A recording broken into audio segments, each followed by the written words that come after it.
dudas que hayan quedado, de los hilos que hayan quedado colgando después del recorrido que tratamos de hacer este año. Que bueno, si bien no fue tan prolijo, fue más prolijo que el año pasado. Así que bueno, hablemos un poco del contenido hasta ahora, de transferencia, de si han podido hacer alguna articulación entre lo que vienen viendo de la materia, si encontraron ustedes, bueno, un poco el propósito de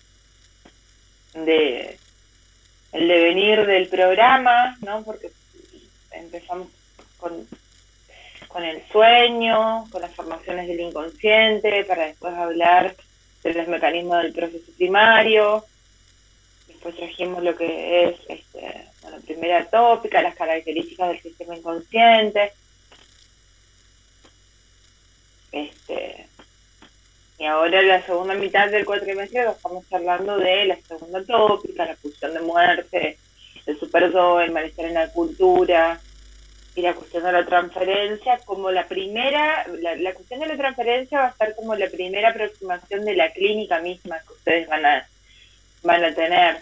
Los textos de la transferencia, varios de ellos están incluidos dentro de lo que se llaman los escritos técnicos de Freud, o sea que son escritos que están, digamos, más bien destinados a la práctica psicoanalítica. Ustedes pues, tienen todo el cuerpo, digamos, epistemológico de Freud, la metapsicología freudiana, ¿no? Toda la vertiente de las pulsiones, la vertiente de la primera tópica, de la segunda tópica, primer dualismo, segundo dualismo. Después tenemos esos textos que son como referencias más sociales, si se quieren, no sé cómo llamarlas, que son el malestar en la cultura, psicología, las masas y análisis del yo, el porvenir de una ilusión. Son dos textos que son aplicables, si se quiere, a colectivos y no necesariamente al uno por uno de la clínica. Y los escritos técnicos de Freud lo que tienen es como ese punto de discernimiento que está en relación más a la práctica, ¿no? Cómo se posiciona un analista en la práctica psicoanalítica, qué lugares conviene que ocupe, qué lugares conviene que no ocupe, a dónde puede tocar algo, a dónde más vale correrse. Bueno, son indicaciones muy interesantes de Freud y muy vigentes muchas de ellas en relación a la transferencia. Eso es más o menos lo que yo les puedo decir así a modo de una síntesis muy estrecha de las cosas que estuvieron viendo ustedes. Cuéntenme, ¿quiénes han podido estar en el teórico de ayer? ¿Qué entendieron? ¿Qué no entendieron? ¿Qué entienden de transferencia? ¿Escucharon hablar de transferencia antes? ¿Le pudieron pensar en relación a alguno de los temas anteriores que hemos estado viendo? No es tan teórico, pero sí estuve repasando y sí vi que se menciona en la segunda tópica la transferencia, que ya se empieza como a dejar ahí Ajá. el concepto, pero no se desarrolla. No se desarrolla. Igualmente la transferencia, Freud ya la menciona mucho antes del comienzo de la segunda tópica. Al comienzo ya de su enseñanza, en Estudios sobre la histeria, que es un texto que ustedes no ven, pues nosotros arrancamos con la interpretación de los sueños, pero Estudios sobre la histeria, que es, si no sé si de 1905, por ahí creo que es Estudios sobre la histeria. A ver, bueno, anterior a la interpretación de los sueños, Freud ya tenía alguna idea de la cuestión de la transferencia. Muy inicialmente él ya cuenta con alguna idea de la cuestión de la transferencia. Cuando él empieza su trabajo con las histéricas, él empieza a trabajar con un doctor que se llamaba Breuer, que lo han de haber escuchado nombrar, de hecho es uno de los interlocutores primeros de Freud. Y bueno, y Breuer y Freud en una clínica que se llamaba la Salpêtrière trabajan con una histérica que es un famosísimo caso de histeria, que es el caso de Ana O. Tienen que haberlo escuchado nombrar a Ana O alguna vez. ¿La escucharon nombrar? Sí, Lola. ¿Sí? Introducción a la psicología. Ajá, bien.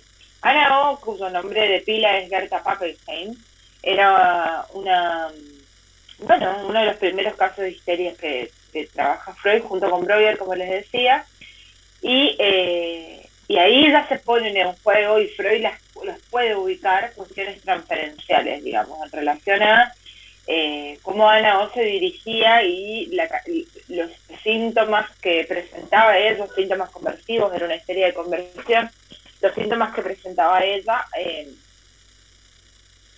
estaban relacionados, digamos, con cierta, atracción que tenía Ana O con Breuer, y había toda una cuestión ahí, Ana, uno de los síntomas conversivos que tenía, ¿no? En estos momentos en donde hacían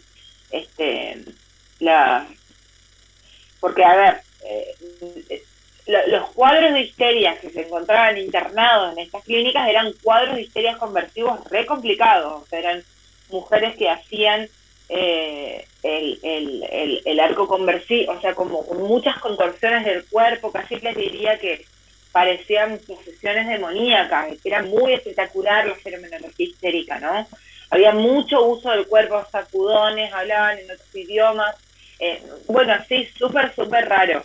Cosa que hoy por hoy en la clínica no nos encontramos, pero esos fenómenos que se encontraban en ese entonces eran fenómenos a los que les costó mucho ganar un lugar, digamos. Yo le diría, es Freud el que les da un estatuto a esos fenómenos. Esos fenómenos en el cuerpo, antes de Freud, eran cosa del demonio, cosa de mandinga, como se dice, ¿no? No eran, ni ahí eran leídos como consecuencias psíquicas de la represión, ni ahí. Entonces, uno de los síntomas que tenía esta señora, Ana O, que les digo, era que como que simulaba un parto. Y Freud ubica algo ahí en relación al deseo de Breuer, porque Breuer a su vez era un tipo que parece que estaba buscando hace mucho tiempo un hijo y la mujer no quedaba embarazada. Hay algo del deseo de Breuer que se filtra en la cura, y Ana O es la que de alguna manera le ofrenda a Breuer, que es un médico tratante, el proceso de un parto, ¿no? Inconscientemente, nada de esto ocurría, por supuesto, sin que no había ahí una teatralización. Ana O simulaba un parto, era como que tenía un parto. Ese era uno de los síntomas, tenía varios, ¿no? Pero uno de los síntomas que tenía era ese, simulaba un parto. Y Freud ubica algo de esto y ubica además la incomodidad de Breuer ante estos síntomas de Ana O, digamos, de alguna manera Breuer no sabía qué hacer con esto. Y Freud toma una postura más interesante, digamos, ustedes habrán visto ahora con el tema de la transferencia, bueno, no sé, la verdad es que, disculpen, no sé exactamente qué cosas planteó la profe, así que si ustedes me escuchan que estoy dando por sentado algo que no lo han visto, me detienen y les comento. Pero una de las cosas que dice Freud respecto a la transferencia es que en esta presentificación de los síntomas dentro de lo que es el dispositivo analítico, uno no los manda a reprimir de vuelta. O sea, dice, no convocamos al demonio para mandarlo de vuelta a la cueva. No me acuerdo, no dice así, dice de una manera mucho más poética, que es un don con el que yo no cuento, no me acuerdo cómo dice, pero dice algo así. Porque no despertamos las almas para mandarlos a dormir de nuevo, digamos, y algo ahí de lo que se convoca en la neurosis de transferencia, que es lo que se pone en juego en el dispositivo analítico, que no lo... con lo que... con lo que trabajamos, ¿sí? O sea, una de las cosas que ubica Freud en Breuer es que Breuer no podía lidiar con esa dirección del síntoma, digamos, sino que le escapaba, digamos, de alguna forma. Entonces, Freud dice eso, ¿no? Convocamos el síntoma, aparece el síntoma ahí en el dispositivo analítico y trabajamos con él. Para que eso suceda, dice Freud, hay una serie de cautelas que hay que tomar. No sé si ustedes vieron la película Un método peligroso, que es una película que se hizo bastante conocida. Es sobre Freud, Jung y Sabine. No, pero la profe sí la mencionó ayer en la teoría también. Bueno, esa película está en Netflix, creo, si no me acuerdo mal. Está bien la película, además no es para nada un bodrio. Les recomiendo que la vean. Está muy bien. Bueno, a quienes somos de la orientación lacaniana nos gusta mucho la manera en que lo presentifican a Freud. Está bien actuada. Además está el otro ¿cómo se llama? El que hace de Jung. Ay, Michael Fassbender, que no puede más de hermoso. Bueno, así que veanla. Está bien la película, y ahí lo que empiezan a mostrar, digamos, es un poco la disputa entre Jung y Freud, ¿no? Jung y Freud tenían un nivel una relación muy, muy estrecha, y empiezan, bueno, a mostrar algo de las divergencias que tenían al respecto de la sexualidad en el psicoanálisis. Eso era algo en donde no coincidían, y acá queda bastante claro. Y Jung hace un uso de la transferencia que Freud desaprueba mucho. Pero bueno, ahí también se lo ve hay un muy atormentado, porque tampoco está viendo muy bien qué hacer con esta histérica que era Sabina Spielreich. A ver, ¿cómo era la apellido? No me acuerdo. Spielreich es el hombre de las patas. Sabrina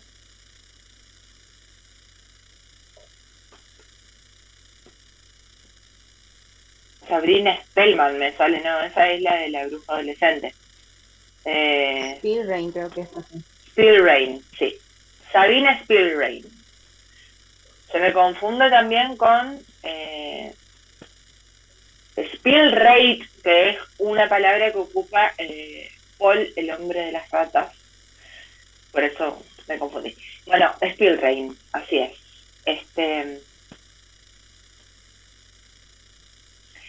El caso ahora está puesto ahí justamente, lo que tienen que rescatar de eso que tienen que leer es la cuestión transferencial, que se pone en juego en la transferencia, ¿sí? De todas formas, es casi le diría a modo ilustrativo, ¿no? Enfóquense más bien en la cuestión de ubicar qué es la transferencia positiva, qué es la transferencia negativa, cuándo una transferencia sirve para el trabajo analítico, cuándo una transferencia actúa a modo resistencial en el trabajo psicoanalítico, qué cosas tiene que hacer el médico ante la transferencia. Y en el caso de Dora, que también es un caso muy famoso de historia, pero es más de Freud, no es compartido como es el de Ana O. Disculpe, Sí. ¿Qué tiene que hacer el médico frente a la transferencia, dijo? Claro, eso es una de las cosas que ustedes tienen que ubicar en los textos de Freud. ¿Qué tiene que hacer el médico frente a la transferencia? ¿Por qué digo esto? Porque lo que ubica Freud es que en la transferencia positiva de tinte erótico, Freud dice, a ver, ¿han podido ubicar más o menos las clasificaciones de la transferencia? Porque está la transferencia positiva y la negativa. Y dentro de la positiva ustedes tienen la erótica y la amistosa. Y la erótica y la hostil, que es la negativa, son transferencias que no sirven en el trabajo psicoanalítico, pero sí la amistosa. Vamos de vuelta. Tenemos la transferencia, la erótica, la amistosa y la hostil. La erótica y la hostil no sirven en el trabajo psicoanalítico porque son transferencias que se oponen al trabajo analítico como resistencia. La amistosa es la que sí sirve, es la que propensa a la asociación libre. ¿Bien? ¿Qué quiere decir esto que funcionan como resistencias? Freud ubica que tanto la transferencia erótica como la hostil, de distintas formas, pero las dos, claro, es una resistencia, sí, así es. Son manifestaciones transferenciales que están poniendo en juego, digamos, cosas más pasionales al respecto de la persona del analista. Entonces Freud dice, por ejemplo, tenemos la transferencia erótica, que es el tipo transferencial que él ubica que sucede con las histéricas, ¿no? Bueno, ¿qué pasa en la transferencia erótica? El paciente primero llega, ¿no es cierto? Llega al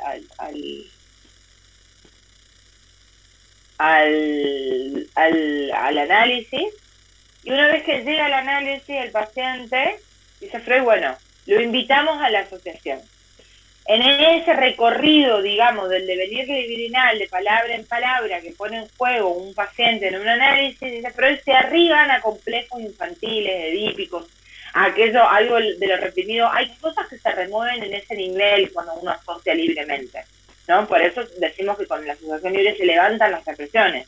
Se arriban a esos puntos de complejos iniciales que no están participando del mundo consciente todo el tiempo, sino que se arriban por medio de un análisis. En esa conmoción, dice Freud, se produce una conmoción libidinal.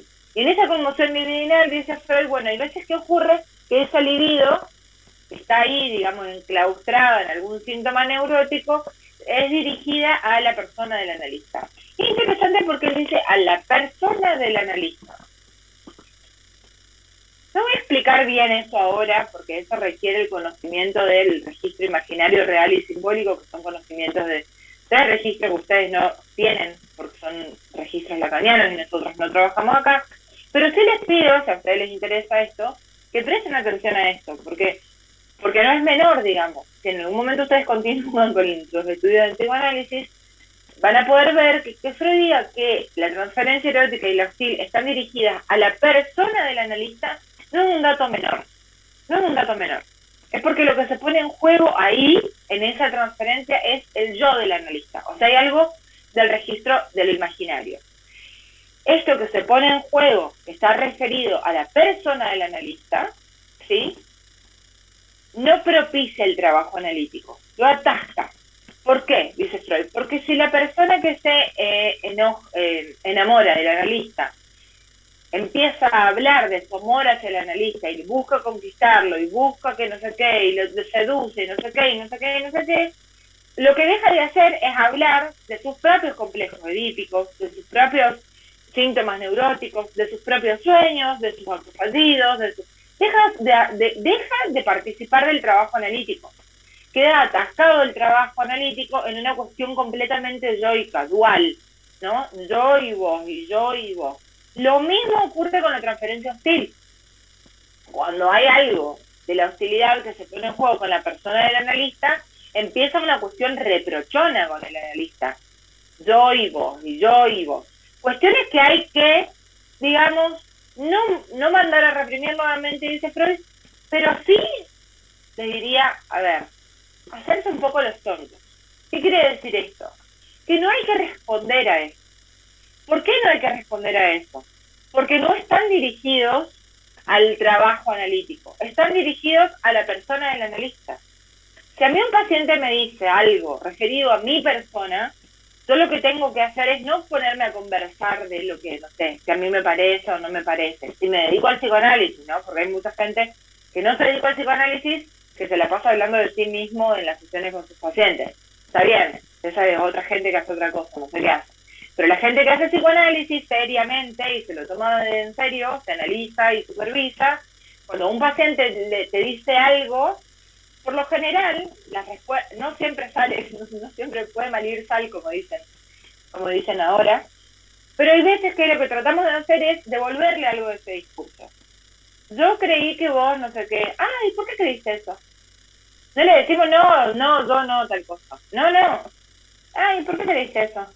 Como, ¿qué de tu lectura de la situación te hizo creer eso?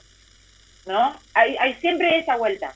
Al respecto de eso, Freud dice algo que es muy interesante, que es, que en realidad así le dice Lacan, no responder a la demanda. Freud va a decir un poco lo mismo en otros términos, que es no creérsela demasiado.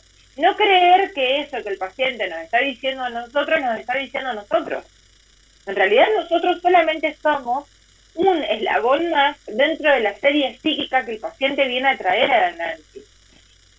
Entonces dice Freud, si bien no lo mandamos a reprimir nuevamente, pero tampoco respondemos a ello. Si aparece algo de la transferencia erótica o algo de la transferencia hostil, tampoco respondemos a ello.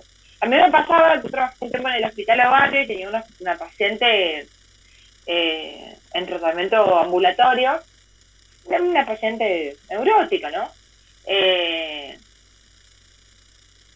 Que había visto justo un cartel que decía mi nombre, 2 o 3 carteles, no me acuerdo, que yo participaba en no sé qué conferencia, les podría decir, se puso en juego algo de la transferencia erótica, porque todo el tiempo era, ay, pero vos sos muy capa, porque vos haces eso, porque mirá, porque yo veo, mi analista, todo el tiempo venía con esto, ¿no?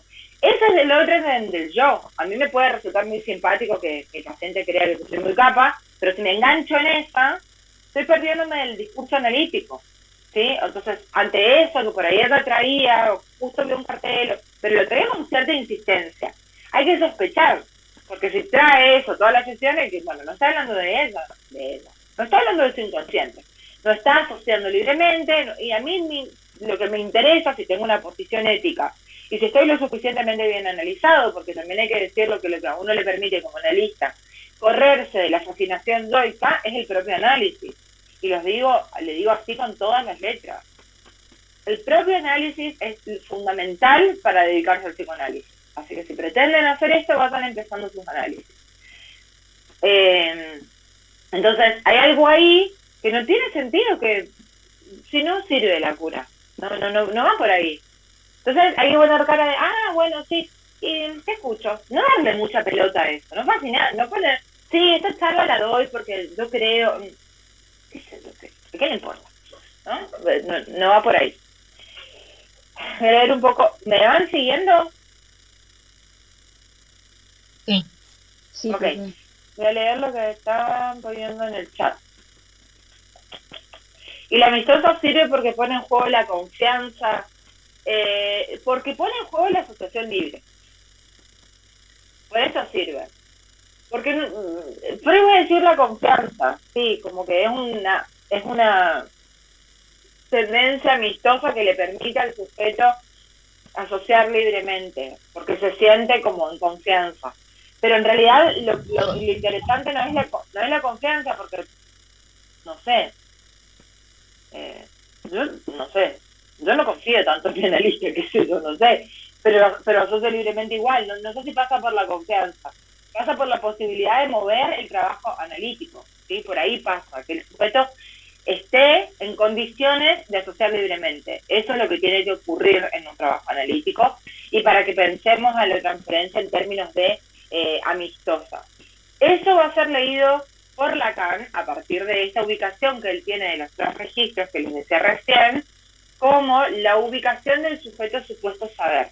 O sea, hay algo en relación a la posibilidad de que se asocie libremente en un dispositivo analítico que está, digamos, no en relación a la confianza, pero sí en relación a cierta suposición de saber.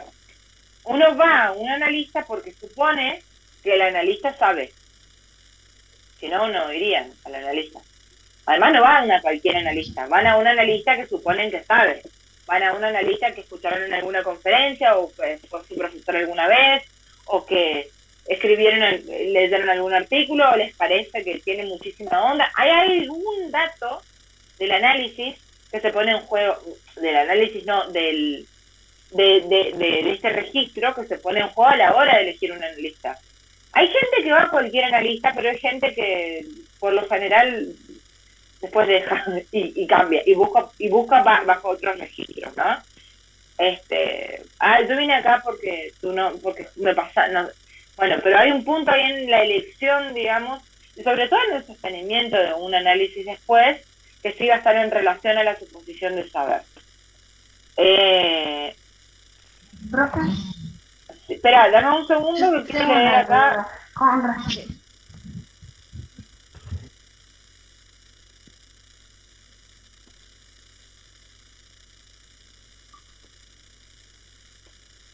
Una vez, a 2 meses de mi análisis con el sí, él sabía que yo estudiaba psicología, y yo le propuse que en vez de una vez por semana nos veamos cada 15 días porque yo no sabía. Ajá. Sí, podría ser, sí, que haya sido una resistencia. No me animo a decir eso porque no. Si vos creés que yo estaba resistiendo en ese punto. Digo, hay algo bien en relación a lo que pone Carolina en el chat. Sí, claro. Sí, hay algo de eso que se pone en juego cuando uno quiere de alguna manera obstaculizar el trabajo analítico. Pero voy a decir así, todo aquello que vaya en contra del trabajo analítico es una resistencia. O sea, parten de ahí. Pero dice eso, todo aquello que vaya en contra del trabajo analítico es una resistencia. O sea que si vos en vez de ir una semana quería ir una vez cada 15 días, puede ser que sea una resistencia. Ojo, hay algunos casos en donde uno termina tomando ese pedido, pero son casos muy puntuales. Por ejemplo, que hay veces que pasa, ¿no? Yo tengo una paciente que va una vez cada 15 días, no porque tenga resistencia, sino porque le falta guita. No puede pagar una sesión semanal. Y no puede, en serio, está re complicada. Hay gente que sí puede y que no quiere, que no es lo mismo, ¿no? Pero hay que poder ubicar algo de eso. Cuando se trata ahí de no poder y de... sí, siempre se juega algún tipo de transferencia. Y si no se pone en juego algún tipo de transferencia, se cae el análisis. Para que se pueda sostener el análisis, tiene que ponerse en juego algún tipo de transferencia. Si no, uno no va. Si a vos te da lo mismo la persona a la que le estás haciendo hablar, dejá de ir, o vos vas a ir a pagar 1.500 pesos cada sesión para dirigirte a alguien que ni te importa lo que tiene para decirte. No. O sí, no sé. ¿No? Uno, por lo general, a uno le cuesta el análisis. Si no se pone en juego la transferencia, no va. Bueno, sí, te escucho, Rita, creo que querías hablar. Decime. Sí, profe. Con respecto a la transferencia negativa, ¿cómo se hace, cómo se puede llegar a trabajar para que se entable la transferencia positiva? O siempre, digamos, va a ser desde que comienza, va a ser negativa. No sé. Profe, disculpe, también tenía esa duda porque, o sea, no entiendo qué es lo que determina que se comience, digamos, con la transferencia negativa o positiva, porque lo que había entendido como que en el curso del tratamiento, en un momento u otro, digamos, las dos se dan, pero... Sí, así es, no en algún momento u otro las dos se dan. ¿Qué es lo que determina? Nada, no hay nada que determine. Puede darse o puede no. O puede no darse nunca, digamos. Una puede estar todo el tiempo trabajando en transferencia amistosa y no irse a la transferencia erótica ni a la transferencia hostil. Puede pasar, depende de cada sujeto de eso. Porque recuerden, ahí ustedes tienen que tener en el siguiente texto, bien claro. El texto se llama Recordar, Repetir y Elaborar. ¿Qué dice Freud en ese texto? Que un sujeto ingresa a un dispositivo analítico repitiendo en acto algo que hay que poner en palabras, o sea, recordar en palabras, para luego elaborarlo y que el sujeto se pueda correr del lugar. Eso es muy sintéticamente. ¿Qué se repite en acto? Se repite en acto la ubicación de la libido en determinadas figuras siempre de la misma manera. En esa repetición en acto de la ubicación de la libido en determinadas figuras siempre de la misma manera, es que la persona del analista va a entrar dentro de las series psíquicas del sujeto. Entonces, dice Freud, si el sujeto era un sujeto que tenía muchas dificultades con la autoridad, una relación de querella con el padre, muy enojado con el padre, lo más probable es que algo de esa hostilidad en algún momento se ponga en juego en el dispositivo analítico. ¿Por qué? Porque uno empieza repitiendo, ¿sí? Ahora, ¿qué es lo que determina? No hay nada que determine, es el sujeto que con su propia historia viene a depositar algo de eso en el dispositivo analítico. O sea que de entrada no hay nada que determine, es el sujeto con su historia el que viene a depositar eso en el dispositivo analítico. Lo mismo con la transferencia erótica. Si hay, además hay que decirlo, Freud ubica la transferencia hostil más bien del lado de los varones y la transferencia erótica más bien del lado de las mujeres. Y dice, bueno, si hay algo de la transferencia erótica, o más bien, la transferencia hostil del lado de la neurosis obsesiva y la transferencia erótica del lado de la histeria, ¿sí? Así serían las cosas. Lo que pasa es que para Freud las neurosis obsesivas son mayoritariamente hombres y las histéricas son mayoritariamente mujeres. Pero no tiene que ver con femenino o masculino, tiene que ver con la estructura psíquica. Y Freud dice que cuando se trata de una neurosis obsesiva, lo más probable es que se ponga en juego algo de la transferencia hostil. Cuando se trata de una histeria, lo más probable es que se ponga en juego algo de la transferencia erótica. ¿Por qué? Porque se ponen en juego estos modos que el sujeto trae, ¿sí? Ahora, en estos modos que el sujeto trae, el analista es quien tiene que tomar una posición ética y no responder a esos modos que el sujeto trae. Porque esos modos que el sujeto trae son modos que están dirigidos a la persona del analista y si uno responde, lo único que hace es propiciar la repetición, ¿sí? Solamente propiciamos la repetición. Entonces, ¿qué es lo que hay que hacer? No responder a eso. Es lo que yo le decía recién a esta paciente. Ay, usted no sé qué, paciente homosexual además, ¿no? Que venía súper fascinada porque yo no sé qué, y yo me sonreía nomás, o le hacía una cara, o nada, o no me enganchaba en esa. Porque si yo me enganchaba en eso, lo que hacía era, además, porque estaba re entrasada amorosamente, o sea, era ponernos a hablar de qué fantástica que era yo y no sé qué, para qué. Eso no propiciaba el trabajo analítico. ¿Se entiende? O sea, lo que hay que hacer cuando hay algo de eso que se pone en juego en términos de repetición, como analista, es no responder.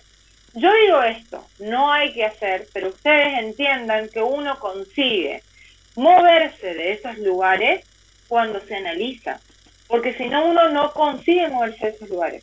Es muy difícil no responder con el yo cuando uno no se analiza, por eso les estoy diciendo que si ustedes quieren hacer esto, tienen que analizarse, es fundamental. Es de la única forma que ustedes pueden sustraer sus yoes del dispositivo analítico.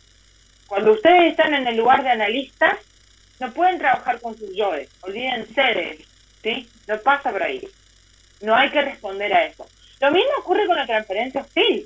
La transferencia hostil, Freud la trae así como muy simpáticamente en pacientes que lo bardean, pero se pone en juego todo el tiempo la transferencia hostil, ¿no?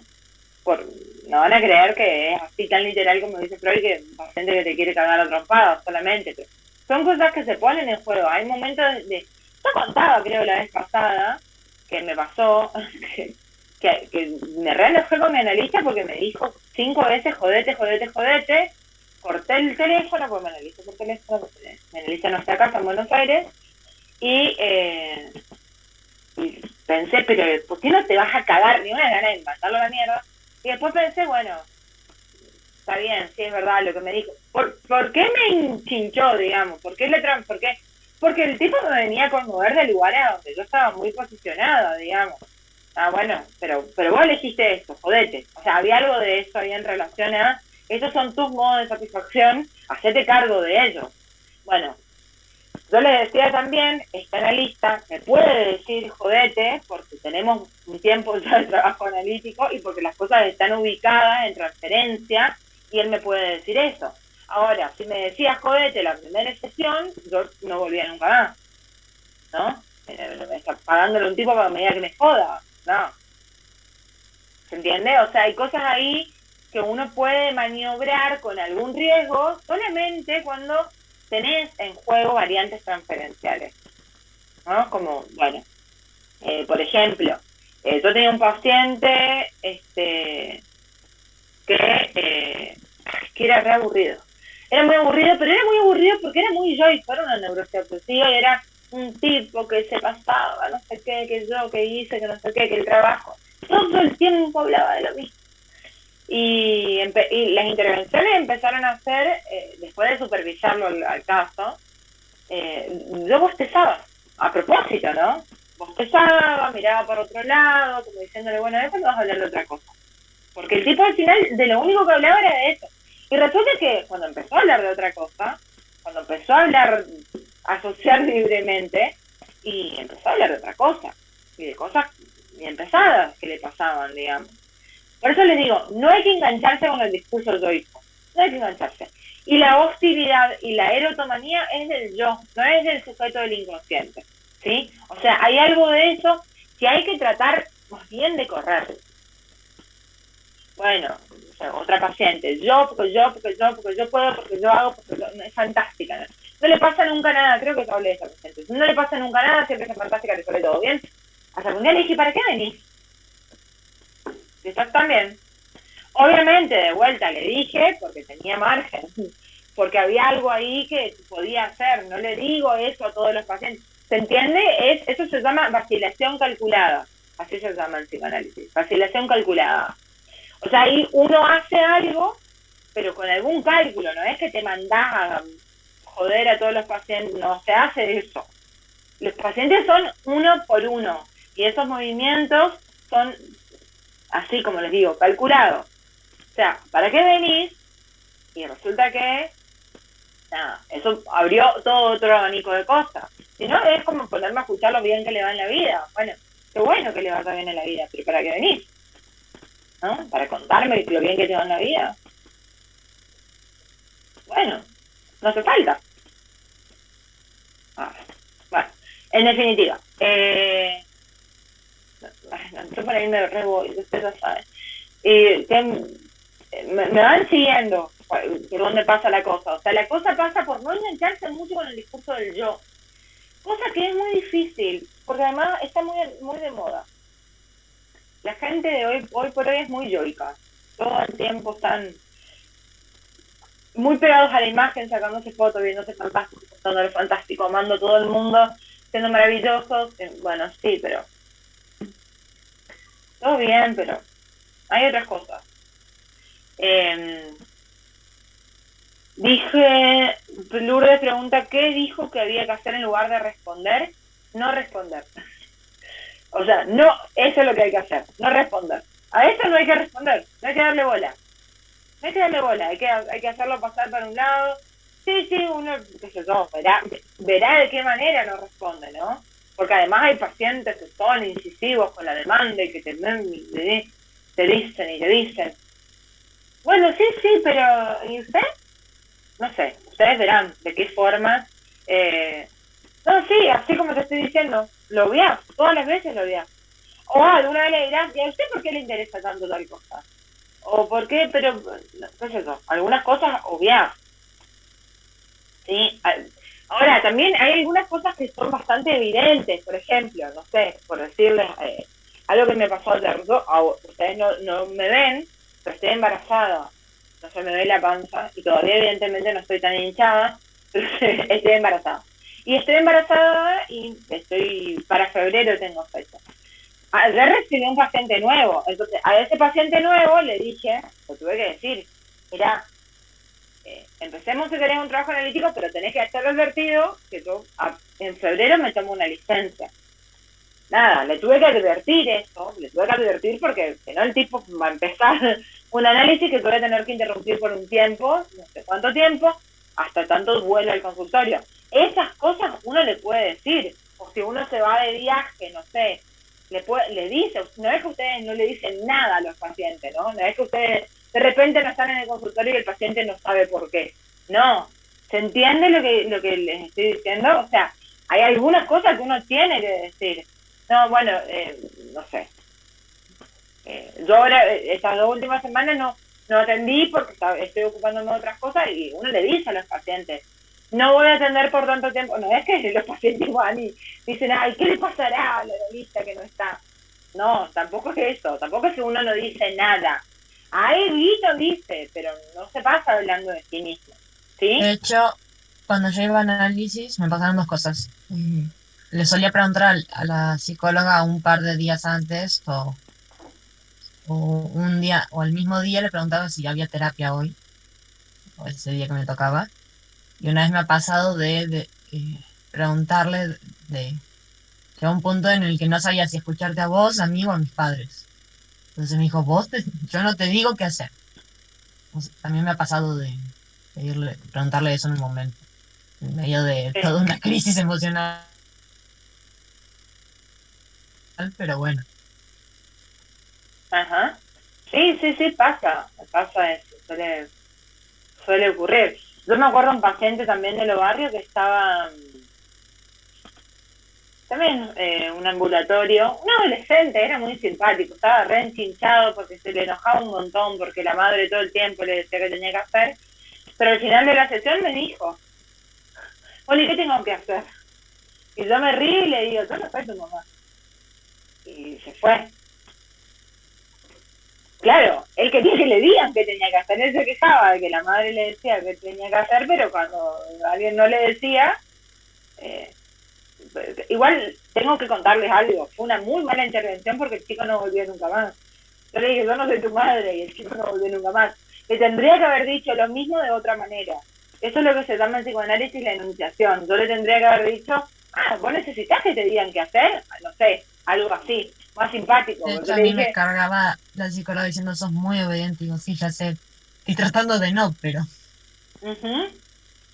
sí, bueno, hay algo de eso. no, me nace. Profe, con esto del discurso del yo, me hizo acordar que mi papá es muy autorreferencial, siempre él habla del mismo, y con mi hermana siempre la hacemos así como si tuviera un yo así, como yo así todo el tiempo.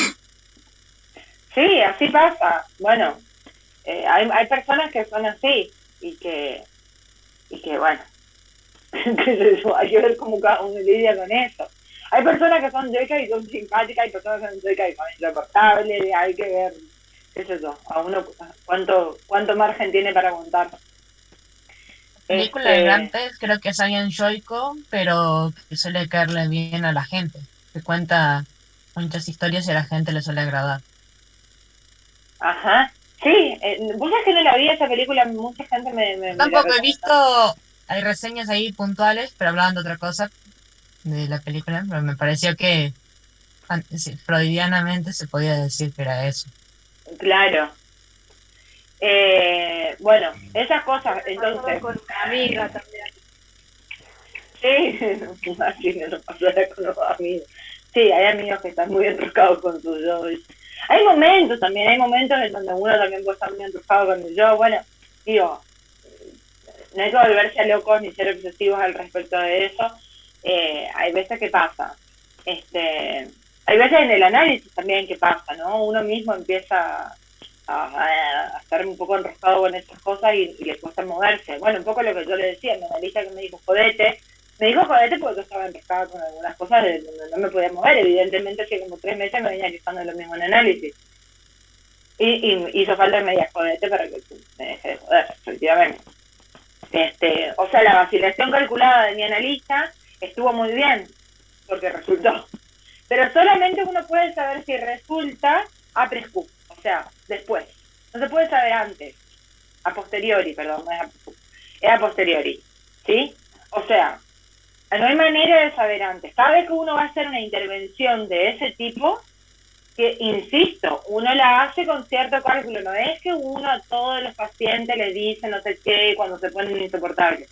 No, hay que calcular la transferencia, hay que ver cuánto margen tiene ese paciente para bancarse lo que uno le está por decir. Porque si no lo mandamos al muere, y tampoco es la idea, ¿no? Si no, uno, en vez de ser un analista, es un cruela de vil, no pasa por ahí tampoco es que uno va a ser un sádico con todos los pacientes. Y si ustedes tienen un analista que es medio sádico con ustedes, váyanse a la mierda, no sigan ahí, no, ojo con eso.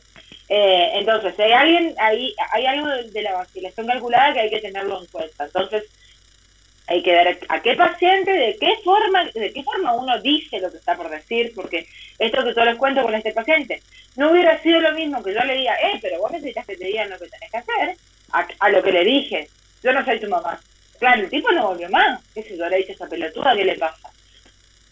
Porque además yo no calculé. Era un chico que recién empezaba, ¿no? Estaba además muy enojado, creo que íbamos 3, 4 sesiones. Tenía un montón para trabajar, pero mi cálculo fue errado y la enunciación no fue la correcta y no funcionó, ¿sí? Entonces hay algo ahí en donde uno siempre se la juega un poco. Porque puede pasar que vos le bosteces a un paciente en una sesión y el paciente no vuelva más. Y diga que esto me bostece. Bueno, este paciente sí soportó que yo bostece y mire para otro lado y nada, lejos de empezó a asociar, hablar de otras cosas en realidad. Se corrió un poco de la cosita esa. Además, como buen obsesivo, era contando la moneda, la plata, las horas, todo el tiempo estaba contando cuánta plata le faltaba, si tenía, no tenía, si no sé qué, si trabajaba 5 horas, 17, si no sé qué. Sí, todo el tiempo era ese el problema. Bueno, me fui de tema como de costumbre. La cuestión es la transferencia. Volvamos a la transferencia. A ver, ¿han leído algo de los textos de la transferencia? ¿Hay algo de la clase de ayer que les haya quedado dando vuelta, que les parezca que merezca alguna aclaración? Hay un texto que se llama Consejos al médico. En ese texto, Freud esquematiza muy bien, ustedes lo van a leer, es un texto, yo les dije, no sé si a ustedes les parece lo mismo y si están de acuerdo, que la transferencia, a mi gusto, es un tema muy llevadero. ¿Por qué? Porque es muy técnico, entonces como que son indicaciones muy pragmáticas las que te da Freud. En ese texto que se llama Consejos al médico, casi les diría, literalmente están como enumerados, digamos, los diferentes tipos de advertencias que tiene Freud para con los futuros analistas sobre cómo se tienen que posicionar al respecto de de un análisis, ¿no? Entonces, ¿qué hacer con el tiempo? ¿Qué hacer con el dinero? ¿Qué hacer con cuando aparecen estas cuestiones transferenciales? ¿De qué manera se responde? ¿De qué manera no? ¿Cómo se corre uno? ¿Qué es Cartaña? No sé.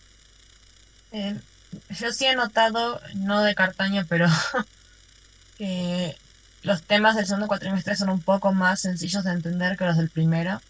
Ay, ¿te parece? Al menos a mí, que son los que más conozco de oído, como que Mirá, volverlos a escuchar y ver la y no, parte... pero no sé quién es Gabriel Cartaña, chicos, perdón. Soy una señora, evidentemente. Es un ¿Quién es Gabriel psicólogo Cartaña? famoso que dijo algo así como referido a la transferencia, lo busco y lo paso. Ay, pero si es psicólogo y famoso, ya me cae mal. Así que todo psicólogo que sea famoso, a mí me parece un vendehumo. Los psicólogos famosos son gente rara, ¿no? No se enloquezcan mucho los psicólogos famosos. ¿Cómo era? Había otra, la Pilar Sordo, Gabriel Rolón, o no sé cómo se llama el Rolón, Gabriel es, no sé, el Rolón. Estar sordo es una chilena, sí. Sí, pero también es famosa. No sé, esas cosas de la fama a mí me parecen medio raras. Sobre todo si televisivamente se hacen famosos. Por ahí si se hacen famosos porque escriben un montón, bueno, los puedo soportar. Profe, Sí, todo esto que usted decía de no enroscarse, digamos, lo del paciente, no contestar, ¿es lo que la profesora ayer nombraba como regla de abstinencia o nada que ver? exactamente. Ah, Sí, bien. es exactamente eso. La profesora lo dijo técnicamente y yo lo dije en criollo, son cartas. No, es exactamente eso. Es la regla de abstinencia. ¿De qué se abstiene uno de responder? Uno no responde. Uno no responde. ¿A qué no responde? A la demanda, ¿no? Lo demandan para pelear, lo demandan para amarlo, a eso uno no responde, ¿sí? Ah, eso dijo Cartaña, voy a acostarme con una paciente el día que yo considere que lo necesita terapéuticamente. Bueno, ¿ves por qué te digo que no me cae bien? Porque ya que diga eso es una pelotudez fantástica. Abstinencia, así, se dice así, abstinencia. Con celibato. No, pero abstinencia y celibato no es lo mismo. El celibato es No, no cogerse un paciente, o no, en realidad el celibato es no no tener tener relaciones relaciones sexuales con directamente. nadie. Bueno, la abstinencia es uno no responde a la demanda. No solo no se acuesta con el paciente, ni aunque lo necesite terapéuticamente, porque si lo necesita terapéuticamente, más vale que vaya a coger con otro, no con el paciente, no con el analista. No sé, me parece a mí. Pero además, como bueno, no sé. Bien, ven, yo ya sabía que me iba a caer mal Cartaña. Ni lo conocí, lo sabía. Me dijeron psicólogos famosos. Bueno, Profe, yo tengo sí. una consulta. ¿A qué se refiere, digamos, Freud cuando habla de cliché? ¿De qué? Cliché. Ah, perdón, se te entrecorta un poco, no te escuché muy bien. Cliché se refiere a, el cliché es esto que uno siempre hace. Chico. Esto es un cliché, es cuando, eso que pasa siempre. Vamos a ver, Te lo, primero vamos a te lo decir digo, qué a quiere ver, decir la típica historia cliché. de romance, la chica buena y el chico malo, eso es cliché. Claro, el cliché es eso, es lo típico. Qué cliché, no sé. Le lleva rosas el día de los enamorados. Qué cliché. Es como, bueno, che, que no puedo hacer nada nuevo, hace siempre lo mismo. Bien, eso que es un cliché en términos generales, Freud lo ubica en el dispositivo analítico como un modelo. Está bien, Julieta, exactamente, como el modelo que uno lleva al análisis. Lo que siempre le pasa a uno, que de hecho, seguramente a ustedes les debe ocurrir que hay algo que siempre les pasa. A mí siempre no sé, yo en algún momento antes de analizarme tenía la idea de que a mí siempre me abandonaban, no sé, alguna boludez, no sé. O que a mí siempre me hacían de lado. O que a mí, esas frases que uno empieza diciendo, a mí siempre son un cliché. Son esos modelos que uno trae al dispositivo analítico. Eso que Freud ubica como un cliché, el a mí siempre lo que sea, después Lacan lo va a ubicar como un fantasma. El fantasma es este modo en el cual uno anda por la vida, ¿no? Este modelo con el cual uno se relaciona con los objetos. Eso para Lacan es un fantasma. Para Freud el cliché es lo que trae uno al análisis repitiendo. ¿Qué es lo que repite uno en acto? El cliché, lo que siempre le pasa. A mí siempre me pasa tal cosa, yo siempre. Y uno siempre, vale la redundancia, empieza un análisis muy desde ahí, digamos, muy quejándose de lo que siempre le ocurre. Hasta que llega un momento en donde eso que siempre le ocurre le angustia un montón, entonces va un análisis, ¿no? Y dice, bueno, basta, estoy re podrida de que siempre me pase esto. Bueno, a ver, ¿y entonces de qué se trata?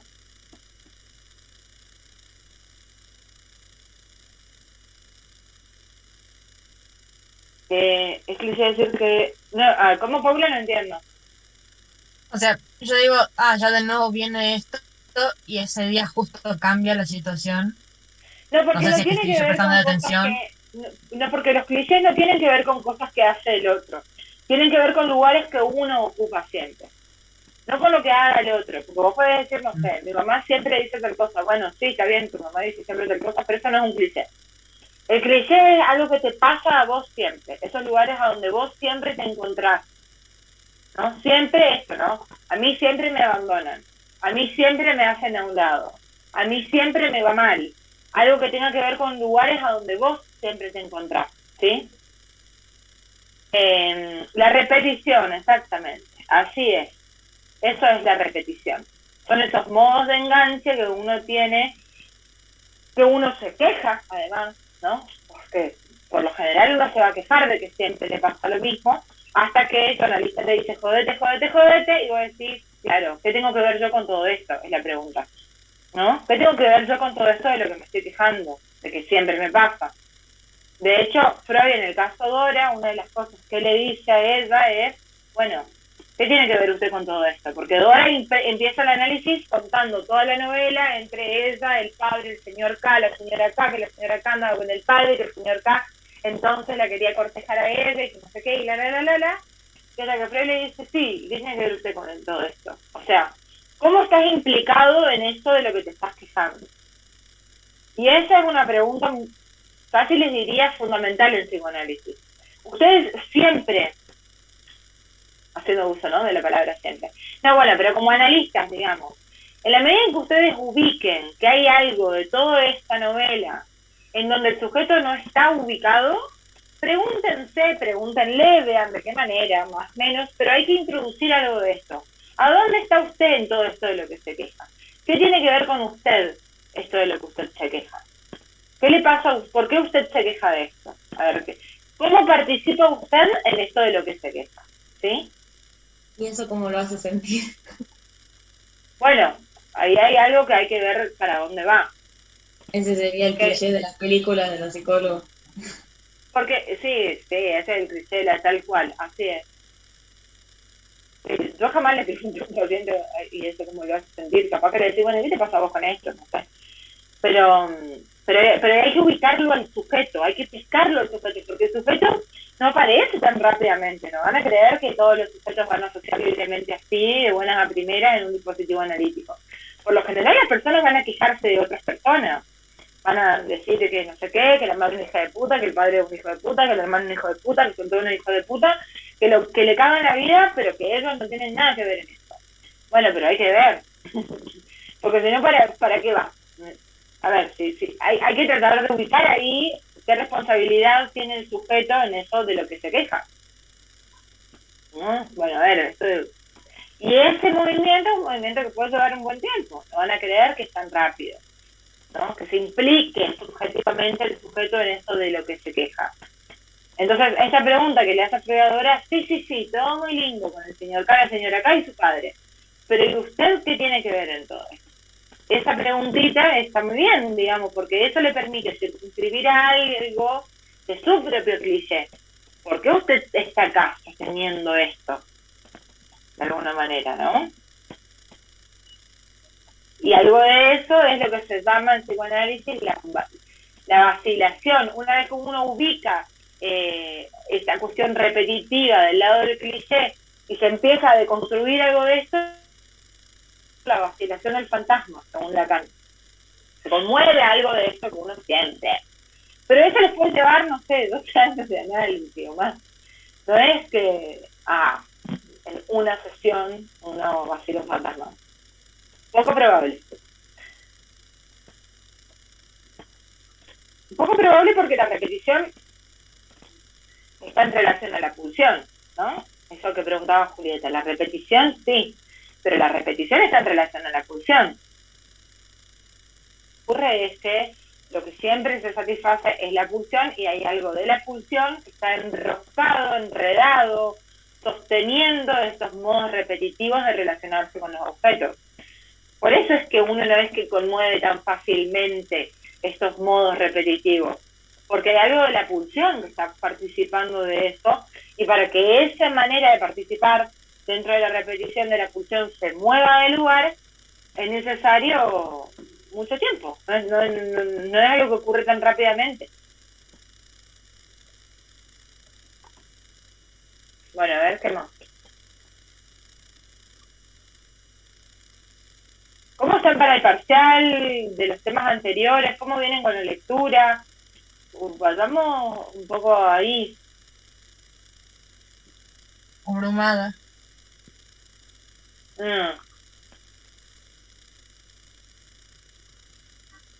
Más de una materia que espera a la vez. ¿Están rendiendo mucho? ¿Tienen muchas cosas para rendir? Yo estoy cursando 7 materias, así que estoy... 7 materias, vos sos re loca. ¿Por qué estás cursando tanto? por terca. Y por Bueno. apellido. Jódete.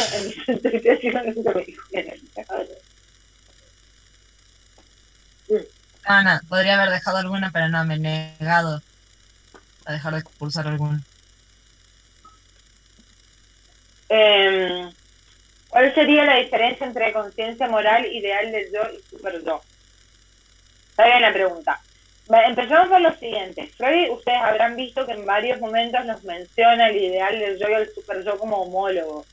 Son lo mismo para Freud en algunos momentos, ¿sí? El punto de diferencia lo van a ubicar puntualmente, me parece a mí, en el texto del malestar en la cultura, cuando Freud ubica que hay algo del super yo que empuja más allá. Esa insistencia que es siempre un poco más. En cambio, el ideal del yo no está de ese lado. Primero, primera diferencia. Si bien Freud ubica al ideal del yo y al super yo como homólogo, después lo va a separar. ¿Por qué? Porque para Freud, el super yo es parte de la segunda tópica y el ideal del yo no. Empecemos por ahí.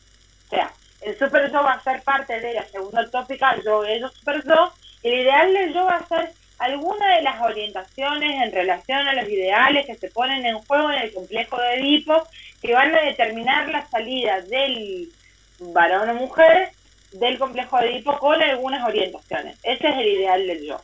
¿Cuál es el super yo? Es aquel que es consecuencia de la castración en la medida en que se produce un sepultamiento del complejo de Edipo, y esa instancia psíquica es la que va a velar por el sostenimiento del sepultamiento del complejo de Edipo, y es lo que le permite al sujeto, de alguna forma, digamos, perpetuar la ley, o sea, continuar en esa misma genealogía, en esa filiación, digamos, en donde está prohibido acostarse con la madre y matar al padre. En esa orientación, ¿sí? Ese es el super yo. Y Freud va a ubicar en el malestar en la cultura que el super yo lo que tiene es un redoble de apuesta. O sea, lejos de quedarse satisfecho con la renuncia del sujeto, lo que le pide es siempre un poco más de renuncia. Entonces ahí Freud trae el ejemplo del monje, no es un monje, no sé, una persona abocada a la religión, dice Freud.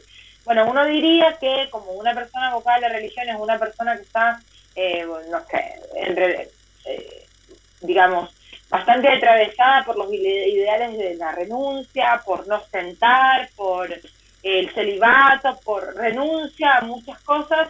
Entonces está el super yo de alguien que está abocado a la religiosidad, debe ser un super yo calmo, debe ser un super yo tranquilo, porque es una persona que ya de por sí renuncia a un montón de cosas. Y dice Freud, no, lejos de ser así, el super yo de alguien que está abocado a la renuncia, lo que le pide es más renuncia. O sea, hay un punto ahí de redoble del super yo que siempre insisten un poco más y que es una insistencia que está en relación a una cuestión pulsional. Por eso Freud finalmente va a terminar ubicando al super yo del lado de la pulsión de muerte un poco. Es decir, ¿no? Este siempre un poco más está del lado de la pulsión de muerte. O sea, esta insistencia superyoica de la renuncia está del lado de la pulsión de muerte. Y por eso insiste. Recién hablábamos la repetición como aquello que insiste. Yo le decía, todo aquello que insiste hay que ubicarlo del lado de la pulsión. O sea, aquello que insiste es aquello que está ubicado del lado de la pulsión, ¿sí? En Freud al menos. No es así en Lacan, pero en Freud al menos, ¿sí? Entonces, por ejemplo, pensemos la anorexia, que es un fenómeno de insistencia, porque hay uno no está lo suficientemente flaca que insiste, hasta la muerte, podríamos decir a veces, está en relación al